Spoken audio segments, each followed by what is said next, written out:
ان الحمد للہ والصلاة والسلام علی رسول اللہ اما بعد۔ ہے مسافر، تم ہوشیار ہو جاؤ۔ جب تمہیں پتہ چلتا ہے کہ تم جس آفس میں یا پھر کسی شاپنگ مال میں کھڑے ہو وہاں کی حالت CCTV کیمرہ کے ذریعے سے مانیٹرنگ کر رہا ہے، ہر ایک کو نظر میں لیے ہوئے ہے، تب وہاں پر تم کیسے سترک ہو جاتے ہو؟ تب تو وہاں ایسے کام سے خود کو دور رکھتے ہو جس کام کی وجہ سے تمہیں لوگوں کے سامنے بے عزتی اٹھانا پڑے گا، تم کو جواب دینا پڑ سکتا ہے۔ اے بھیڑ میں چلنے والے مسافر، تمہارا مہان رب جس نے تم کو پیدا کیا، جو تمہارے اٹھانے والے ہر ایک قدم پر نظر تھامے بیٹھے ہے، جو تمہارے ہر ایک لفظ، ہر ایک بولنے والی باتوں کو اچھی طرح سے سن رہا ہے، اس مہان رب کے بارے میں تم جواب دینے کے حوالے سے کتنا سترک کا اہتمام کرتے ہو؟ کیا تمہارے زندگی کا ایک پل بھی ایسی گزرا جو تمہارے مہان رب کے پاس محفوظ سے نہیں ہے؟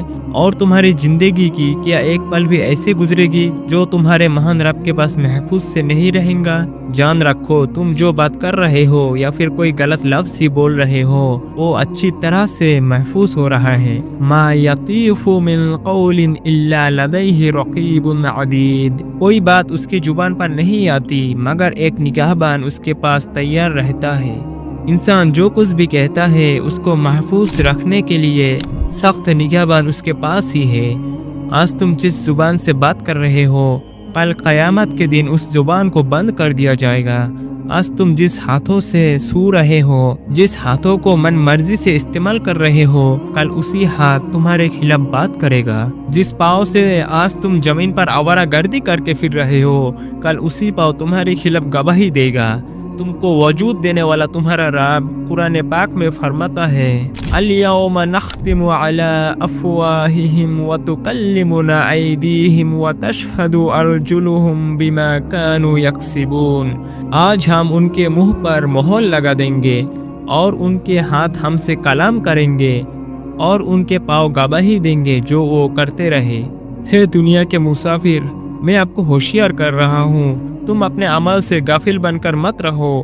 تم کیا دیکھ رہے ہو، کہاں پر کیا کر رہے ہو، کیا سوچ رہے ہو، سب کچھ سے تمہارا رب اچھی طرح سے واقف ہے۔ آنکھوں کا خیانات اور دل میں چھپا ہوا راز کے بارے میں وہ اچھے سے واقف ہے۔ تم تمہارے رب سے جواب دینے کے بارے میں ہوشیار ہو جاؤ، جس نے ارشاد فرمایا، لَقَدْ خَلَقْنَا الْإِنسَانَ وَنَعْلَمُ مَا تُوَسْوِسُ بِهِ نَفْسُهُ وَنَحْنُ أَقْرَبُ إِلَيْهِ مِنْ حَبْلِ الْوَرِيدِ، اور ہم نے انسان کو پیدا کیا اور ہم جانتے ہیں وہ خیالات جو اس کے دل میں گزرتے ہیں، اور ہم اس کے رگے جان سے بھی اس سے زیادہ قریب ہے بھیڑوں کے مسافر، تم تمہارے رب کو جواب دینے کے بارے میں ہوشیار ہو جاؤ، وہی صرف سارے جہاں سے واقف ہے۔ وَعِندَهُ مَفَاتِحُ الْغَيْبِ لَا يَعْلَمُهَا إِلَّا هُوَ وَنَعْلَمُ مَا فِي الْبَرِّ وَالْبَحْرِ وَمَا نَسْقُطُ مِنْ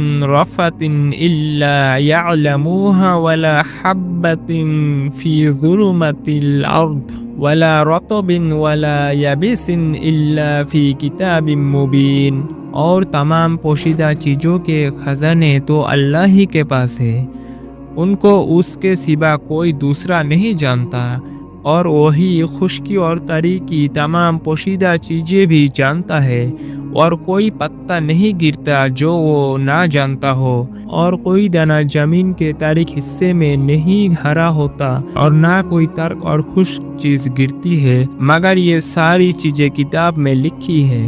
اے بھیڑ کے مسافر، تم تمہارے رب کو جواب دینے کے حوالے سے ہوشیار ہو جاؤ جو سب کچھ دیکھ رہا ہے۔